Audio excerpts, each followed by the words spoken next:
Hello, friends. It's Angela here. I have been meaning to give you guys an update of the amyloidosis heart transplant journey for a long time. And I thought that I would get to that today because I've had so many questions and I wanted to share with you and give you some hope and inspiration as well. So, for those of you who have been following the journey, I have AL amyloidosis, and I had to have a heart transplant pretty much right away when everything was found out. If you want to watch the journey that I went on from getting diagnosed to getting on the list for the transplant to all of that stuff, and then recovery and actual footage of things, you can go to my playlist titled Living with Amyloidosis and a Heart Transplant, or Health Journey, or whatever I called it. There's only one. The whole playlist you can watch. I think I did a 4-part series, but I also, before that, I documented my journey being sick and things. So it might be really inspirational for you.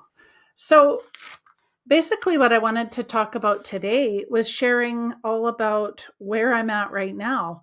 So I was diagnosed in June of 2022, and I ended up having the heart transplant May 5th, 2023.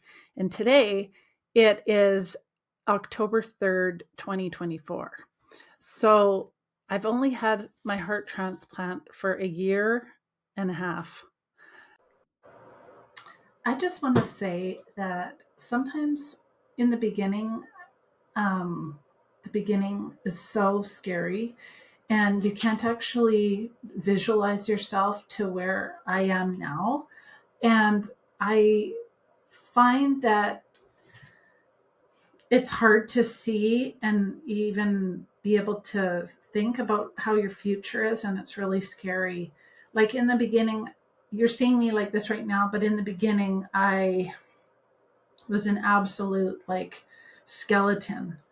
Um, the pictures I could show you, or you wouldn't even think it was me, it's somebody else. And so, like sitting in wheelchairs at the hospital, really, if you want to see what's really possible, go back and watch those videos that I was telling you about in the beginning about my journey and where I was in the beginning. And there's some pictures on there that will show you where I was so that you can actually see that where I am today is like a brand new person.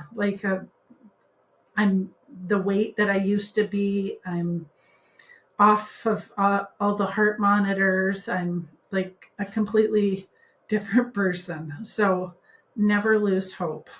So, and I feel amazing, like $1,000,000 better than what I was. So I just wanted to share with you what drugs I'm on, how often I have chemo, who I talk to, the biopsy schedule now, which doctors you have to, like what the process is when you get to this point. So basically, right now, my medication that I'm on is still kind of a lot. I got this really cool case from Amazon, and just sharing it with you because it's black, and some of the anti-rejection drugs can't have sunlight, and so it's really handy. Um, and all of the little containers can come out for morning and night, so that's handy. So in the morning, there's a lot. There's altogether, I'm taking 31 pills a day. So there's still a lot of drugs. Um, MMF, calcium, magnesium, tacrolimus, valcyclovir, vitamin D, E, A, um, rosuvastatin, blood pressure medication, aspirin, um, a bunch of other ones, and the big one being the blood pressure medication, because when you have a transplant, before I had a heart transplant, my blood pressure was perfect, and now for some reason it's super super high, and the heart beats really really high. You're probably used to that if you have amyloidosis anyway, But when you have a heart transplant, the heart beats extremely high and the blood pressure is really high for some reason. And so I'll be on that for life. And so currently I'm going to chemotherapy now. When I first started out, I was at once a week. I think actually they hit it so hard in the beginning, it was twice a week. And then it went to once a week. Then it went to every 2 weeks after like 6 months and 6 months and 6 months. And now I'm at once a month. And so I have to see the oncologist once a month. But the beautiful thing with this is now that I'm on chemotherapy once a month, you can actually go do things, because when you have it constantly, you're limited and tied to where you live or where you're getting chemotherapy. So the doctor appointments that I have now are, I used to have the biopsy in my neck every week, and it starts out every second week with the transplant, or sorry, twice a week, sometimes even 3 times a week. And then it weans off to once a week, and then it goes to once every 3 months, and then 6 months, and then a year. So now I'm at where I don't have to have that, only once a year. And so I have to go down south for once a year for the heart biopsy and the angiogram and all of the stuff. But that's being said, is that's as if everything's going good. As long as everything is going good, that's all that you will have to go down there for. And so my chemotherapy that I'm on is the daratumumab. Now, I started out with a huge system with bortezomine shot, cyclophosphamide, dexamethasone, and daratumumab, and something else. And it was like this huge chemical overload. And that was constantly I think they hit it hard, like I said, every twice a week.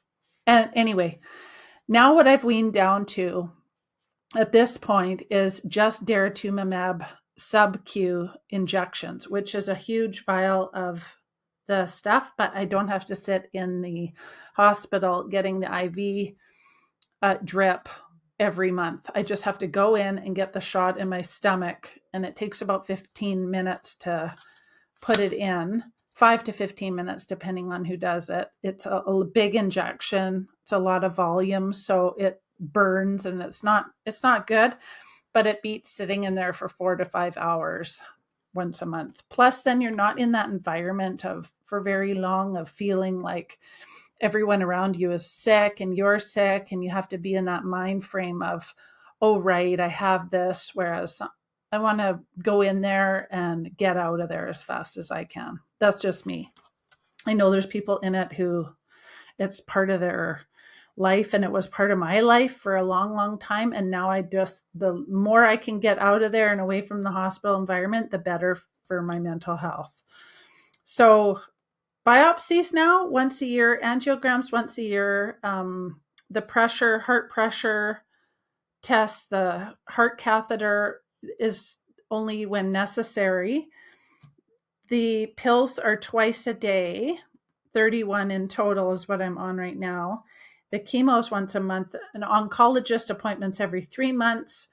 The transplant cardiologist is every 6 months, and the transplant nurse call is every 6 months, I believe, or 3 months.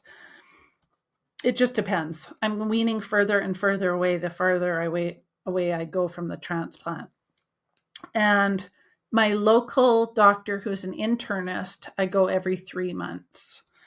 So it sounds like a lot, but considering what I was going through, it's really not as bad as that. I do have an appointment with the rheumatologist coming up here in November, because some of the drugs make my bones. I have bone pain in my ankles and my feet and my knees and my elbows and things, and my back. But I don't think we're going to be able to fix any of this, honestly, because the drugs I'm on, I've weaned myself off of absolutely everything that wasn't critical already myself, because I'm just like that.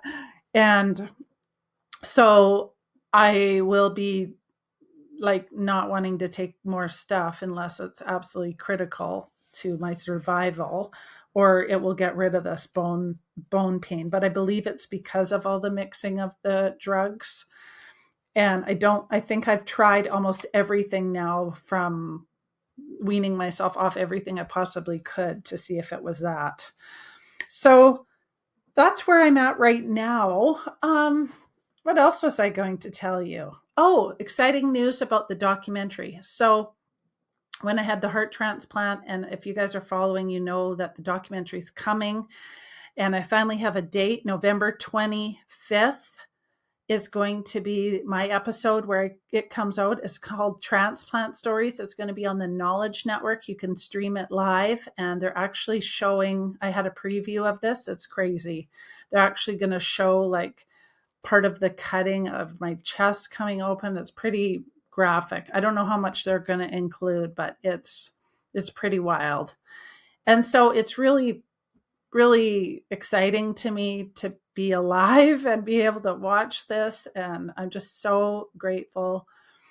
I'm just so grateful to all the doctors and nurses who've helped me along the way, and even the local ones here who deliver my chemo every month. And I'm just so grateful. So the exciting thing is we're going to be going down for the special preview of the documentary, the live showing. So it actually starts on the 18th with episode 1, but I'll be in episode 2, which comes out November 25th. So if you do want to watch all of it, November 18th, stream it live, get the app on your phone or iPad or computer, and you can download or you can stream it and watch it for free. And yeah, so we're going to get to go down. They've invited us to come down. There's going to be a speaking panel, and I might be speaking on that panel to talk about amyloidosis and the heart transplant. And yeah, it's really interesting. So it's going to spread the word. That's my goal. And everything that I said and that I hope that they would use in the film, I don't know how much they actually use, but I did try to share as much about bringing amyloidosis to the forefront, because it is still considered a rare disease. And it's so frightening when you get the diagnosis, because you don't know where to turn or where to go. Oh, so speaking of that, most important thing of everything is I wanted to share something really special with you because of what I've been through.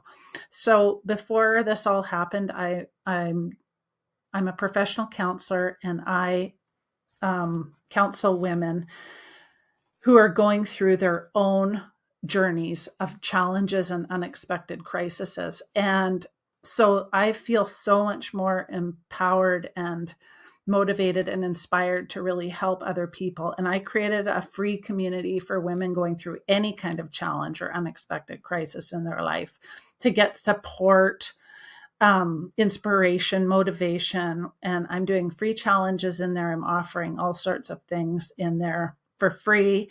And I just want to invite you to join in there and come along with me on the journey. And if you're needing further support, there actually is something you can join. And so I joined all of these Facebook groups, and I found that they actually just instilled fear in me. And so I wanted to create something that was positive and inspiring, and place where I can motivate and encourage you and help support you through your journey with an honest person who's been there, and without all of the other opinions and judgments and stuff that come in those Facebook groups. I have got some good information from one of them, but I found that most of them instilled a lot of fear. So if you're going through any of this, I just want to put it out there that feel free to join the group. I know it is for women, but that's just because I'm creating a safe place for women to open up that are going through this. And that's just personally who I counsel. I'm not trying to eliminate anybody.